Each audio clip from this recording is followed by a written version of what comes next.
So for factoring by GCF, we're going to be looking at polynomials. The directions will say to factor. On the right-hand side, you can write each monomial out and do what you did for 7-1, where you list out the prime factors of these.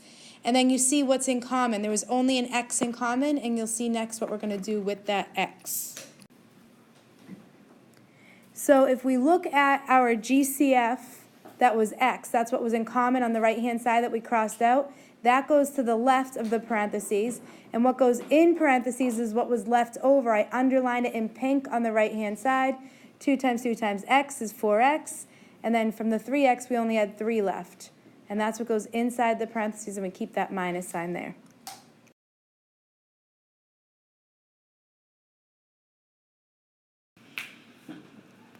Okay, so negative 12x minus 8x squared. Both of these terms have negatives, so we have to be careful of that. That means that a negative is going to come out because it's in common, so it's part of the GCF.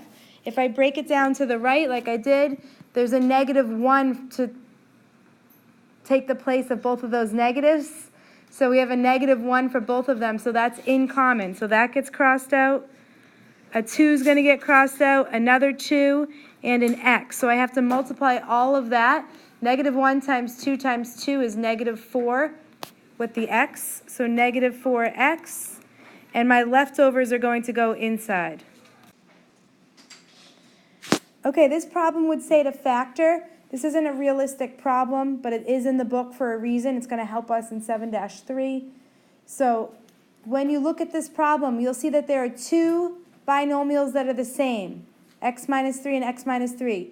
You write that down as one binomial, x minus 3, and you take the other terms that are outside of the parentheses, and you put them in one group on their own, I guess. So 7 minus 2x goes in one group of parentheses, and the twins, the same, go in another group of parentheses.